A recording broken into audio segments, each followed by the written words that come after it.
किशोरी जी दही मथ रही हैं। कैसे हाथ में, छोटे छोटे हाथ हैं किशोरी जी के। तनिक तनिक हाथन सो मथनी तनिक सी भोरी चलावे।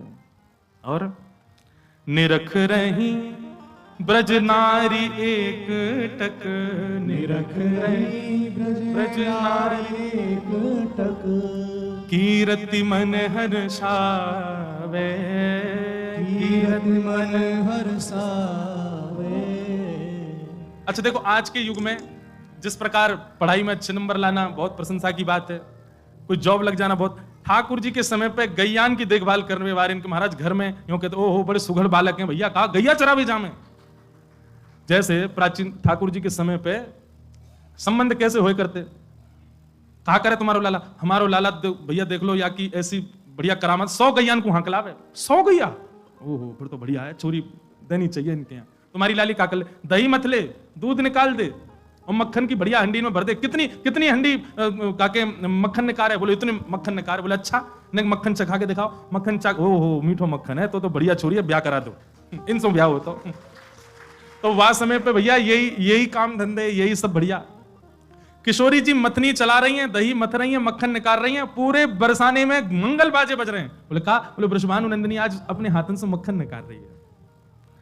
निरख नहीं ब्रज नारी एक टक, कीरत मन हर्षावे। निरख नहीं ब्रज नारी एक टक, कीरत मन हर्षावे।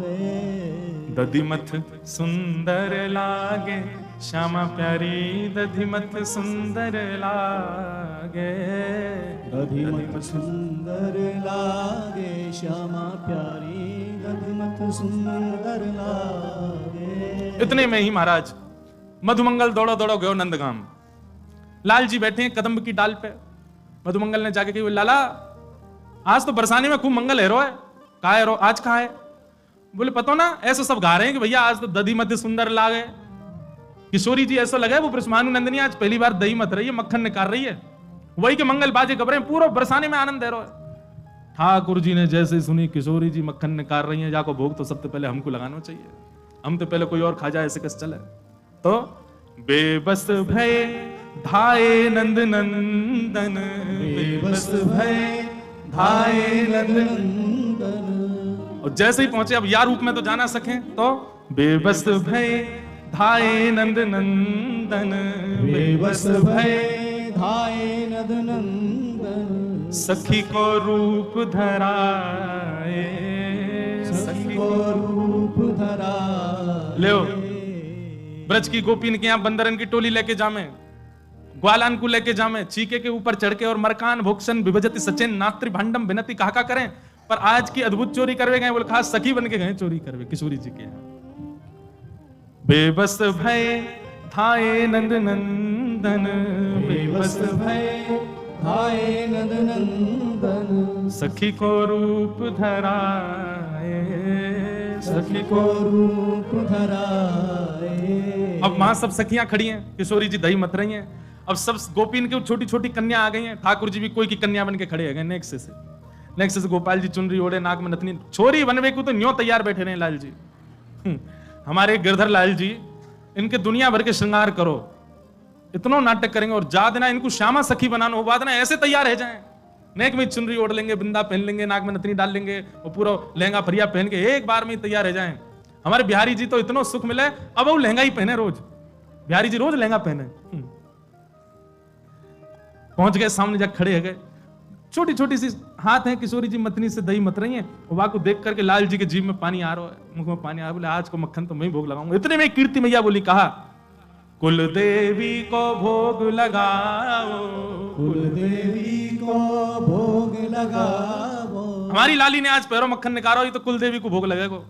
कुल देवी को भोग लगाओ, कुल देवी को भोग लगाओ। सुन मोहन घबराए, सुन मोहन घबराए। ठाकुर जी तो घबरा गए, वे देवी बेबी कछुना है, सबसे बड़ा जय जय तुम्हें हूं, मेरा ही भोग लगना चाहिए। और किशोरी जी के हाथ को दोबारा कभी मक्खन निकाले, वो देवी को लग जाए, पहले तो मैं ही पाऊंगा। इतने में ही कही भैया चलो कुल देवी को भोग लगेगा। किशोरी जी उठ गई, ऐसी श्रमित है गई हैं, छोटे छोटे प्रश्वेत के बिंदु आ गए। ठाकुर जी तो पास ही चले गए। अरे सखी बड़ो पसीना आ लो, अपनी चुनरी तो पहुंच पांच दें। इतने में ही कीर्ति मैया बोली, लाली तू लत्ता बदलिया, लत्ता हमारे यहाँ कपड़ानते के ब्रज भाषा में लत्ता के कपड़ान तुम। बोले लाली तू कपड़ा बदल लिया और सब सखी तैयारी करो, कुल देवी के यहाँ प्रथम छोटी सी माटकी लेके जाएंगे, कुल देवी को भोग लगाएंगे। सब सखी तैयारी में लगे हैं, किशोरी जी कपड़ा बदलवे गई हैं। इतने में ही सखी रूप में छल बल करके, सखी रूप में छल बल करके, जैसे तैसे यत्न करके माखन ले बन आए, माखन ले बन आए। ठाकुर जी मक्खन लेकर के गए और महाराज वन में आकर के बढ़िया कदम के वृक्ष के ऊपर चढ़ गए, लेकिन बार बार बेसुध है रहे हैं। किशोरी जी की स्मरण कर रहे हैं, आहा कैसे छोटे हाथन तो चला रही, कैसे मक्खन निकाल निकाल के मटकी में धरती जा रही। ऐसे ठाकुर जी आनंद में भरते गए और बार बार सोचे, आहा कितना सुंदर स्वरूप, कितनी सुंदर छाया। तभी ठाकुर जी ने मन में विचार किया, गोद में मक्खन रखो है, अब पाए तो सही आको। माखन को जब अधर धरो तब, माखन को जब अधर धरो तब, माखन को जब अधर धरो तब, माखन को जब अधर धरो तब। प्रथम बार किशोरी जी के हाथ से निकलो भयो माखन, जैसे ही हमारे लाल जी ने अपने मुख से लगायो सोई, माखन को जब अधर धरो तब, माखन को जब अधर धरो तब, गिरधर बेसुध पाए, गिरधर बेसुध पाए। ठाकुर जी तो वही मूर्छित हो गए। ऐसा महाराज आनंद में भर गए, मूर्छावस्था में आ गए। आहा आनंद में लौट रहे हैं, कभी इतकू कभी उतकू, ऐसा माखन कभी नहीं पायो महाराज। वहां किशोरी जी आई और सब सखी आई और सबने आकर के जैसे देखी माखन की मटकी तो अंतर ध्यान है गई। किशोरी जी जान गई, बोले एक ही है माखन चोर तो। अरे लेकिन यो ना पता इतनी लंबी फौज है कि नंदगाम तो बरसाने आ गए। सब सकीन को लेकर के नेक्स्ट सी किशोरी जी जैसे ही गई, आहा जाकर के देखे वन में ठाकुर जी पड़े हैं, औंधे पड़े हैं, मक्खन मोहते लगा करके ऐसे आनंद में बेसुध, बिल्कुल अपने तन की स्थिति भूल गए। किशोरी जी ने जाकर के कही, बोले लाल जी, ओहो। किशोरी जी देख के घबरा गए, बोले कि अब यहां पड़े पड़े माखन अकेले पा रहे हो, सबरी सखी कह रही हमको तो मिलो ही नहीं। ऐसा सुंदर योजना बनाई ठाकुर जी ने, किशोरी जी के हाथ को निकरो माखन, ठाकुर जी के अधर सो लगो भयो, और वही में अधर पे ही लगे भय माखन के नेक नेक तिनका ले ले करके सब सखीन को बांट रहे हैं। और या भाव को पा करके किशोरी जी के हाथ को, ठाकुर जी के अधरामृत को माखन पा करके सब सखी निहा ले रही हैं।